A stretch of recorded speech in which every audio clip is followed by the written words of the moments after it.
준비한 말씀을 드리기 전에 한두 가지 제가 말씀을 먼저 드리겠습니다. 우리 강기정 시장님 그리고 김영록 지사님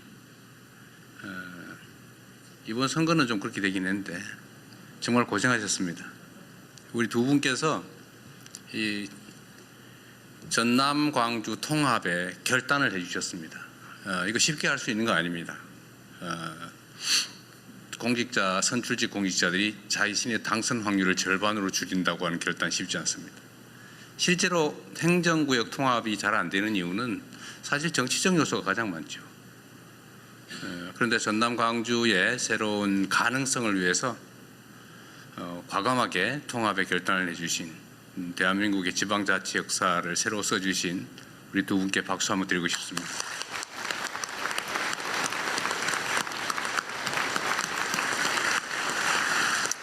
의전팀이 왜 두 분을 이렇게 멀리 떨어뜨리는지 모르겠어요. 네. 어쨌든 정말로 큰 결단해 주신 거 감사합니다. 이게 사실은 이번 이 투자 결정을 이끌어낸 주요 동인이 됐습니다. 지금 이 입지 선정 관련해서 여러 가지 이제 반론들, 이견들이 있는데 분명한 건 그렇습니다. 이게 경제적 그 원리에 따른 것이라는 겁니다.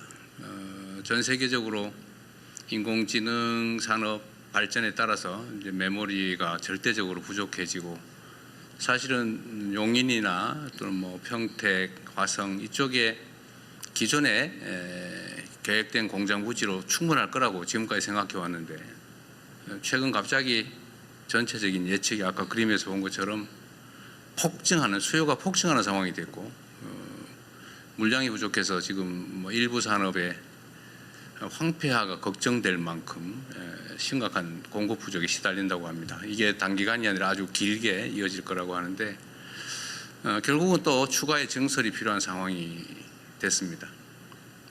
그런데 지금 수도권은 기존의 모든 자원들이 부족해지고 과밀해졌지만 특히 용수 부분, 물 부분이 또 전력 부분이 해결이 불가능한 상황으로 이미 진입했습니다. 기존의 전력망, 송배전망으로는 도저히 추가의 전력을 공급받을 수 없는 상황이 됐습니다. 그렇다고 거기에 핵발전소를 지을 수도 없고 또 용수 문제도 심각하죠. 사실은 한강 수계나 이게 지금 생활용수와 겨우 맞춰서 거의 극대치까지 맞춰서 겨우 그 공급을 마치고 있는 상황이라 추가의 증설은 용수와 전력 문제 때문에 불가능한 상황에 우리가 다다랐습니다. 근데 이 슬픈 역사가 또 새로운 기회가 된 측면이 있습니다. 용수, 전력, 용지, 인프라 포함해서 호남 지역, 특히 광주, 전남 지역이 이 문제들을 해결할 수 있는 유일한 지역이 됐습니다. 우리 엠코는 그걸 알고 미리 30년 전에 와 있었던 것 같은데 전력은 앞으로는 재생에너지가 더 중요해지게 되겠죠. 그런데 이 전남, 광주를 둘러싼 서남 해안, 풍력, 태양광이 매우 풍부하고 잠재력도 높고 특히 김영록 지사께서 정말 아리백 성취를 위해서 정말 애썼잖아요. 아리 300까지 하고 있다고. 그런데 거의 이제 아리 200 됐다고 하는 얘기를 들었어요. 그죠? 한 반 정도는 남는다. 근데 앞으로 3배까지 남겨서 산업을 유치하겠다고 아주 오랜 기간 준비를 해 오셨습니다.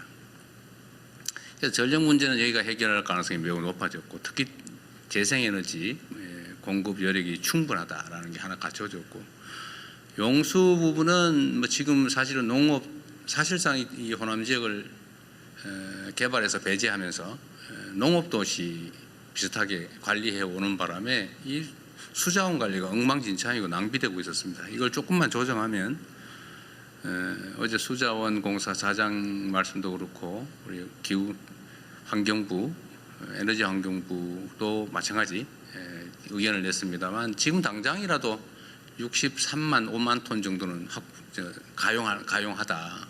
앞으로 혹시 더 증설된다면 한 130만 톤 정도 일간 이것도 조정을 조금만 더 하고 준비하면 할 수 있겠다 이런 판단이 들 정도로 방치된 것이 기회가 된 것입니다.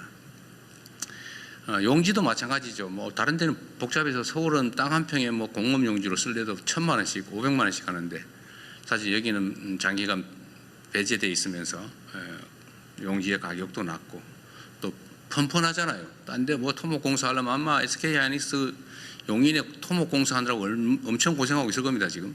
근데 여기는 사실은 거의 평탄지라서 그런 비용도 좀 적다는 이점도 있죠. 지진도 없는 안전지대이기도 합니다.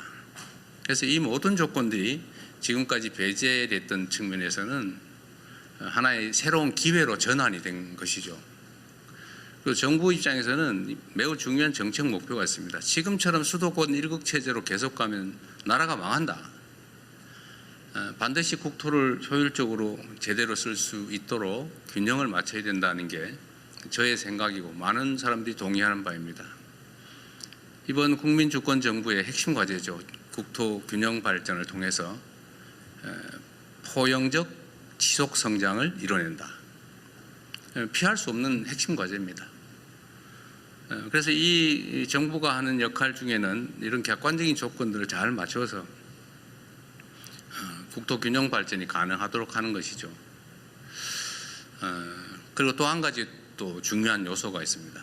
이게 그냥 이게 상황이 좋으니까 잘 가보세요. 우리 뭐 허가 신청하면 허가나 내드릴게. 잘 해보세요. 이렇게 해서 되겠습니까? 엄청난 인프라 구축 비용이 필요하죠. 예를 들면 수도가는 어떻게 할 것이며 철도는 또는 도로는 전력망은 아니면 오폐수 처리 시설은 어떻게 할 거냐 대체. 엄청난 비용이 소요됩니다. 그래서 이 재정 지원도 필요한데 마침 또 우리 민영배 당선자께서 상당 부분의 기반시설 확보 비용을 통합시가 부담을 하겠다라고 해서 정부의 재정 부담도 재정 압박도 상당히 줄어들 수 있게 된 것입니다. 이런 것들을 차곡차곡 하나씩 맞춰서 광주 전남에 가도 호남 서해 서남 해안으로 가더라도 손해가 아니라 훨씬 더 나은 기업활동 상황을 만들 수 있겠다라고 판단하게 만든 것이 정부의 역할이고 또 그 점에서는 어느 정도 성공을 하고 있다고 보여집니다. 저는 여긴 광주니까 그 말씀을 한번 드리고 싶어요. 세상은 많은 사람들이 함께 모여 사는데 저마다의 욕망도 다르고 이해관계도 다 다릅니다. 그렇다고 모든 사람들의 욕망을 충족시켜 줄 수 없는 게 세상의 현실이기 때문에 이거를 적당히 잘 조정을 해야 돼요. 누군가 억울하지 않게 어느 지역도 억울하지 않도록 또 합리적이고 예측 가능한 그런 질서를 만들어내는 게 바로 국가가 소위 위임받은 권력이 해야 될 일인 것이죠. 그런데 안타깝게도 우리 대한민국은 그러지 못했습니다. 역사적으로. 대한민국 정부 수립 이래로 불가피한 측면이 있지만 우리가 가진 자원과 기회를 한쪽에 몰아가지고 올인했죠. 수도권, 영남에 올인했습니다. 그 결과 수도권 집중이 발생했고 지방 소외가 발생했고 지방 소외 중에서도 영남과 호남을 차별을 하면서 약간의 의도도 있었던 것으로 생각됩니다. 한때. 그것이 물론 상당한 성과를 냈습니다. 산업화에 큰 기반이 됐겠죠. 자원을 효율적으로 한쪽으로 집중함으로써 효율이 생겼을 겁니다. 그러나 어쨌든 그 결과로 동서 간에 엄청난 차별이 발생했죠. 격차가 발생했습니다. 얼마나 서럽고 외롭고 슬프겠습니까? 그 긴 시간을.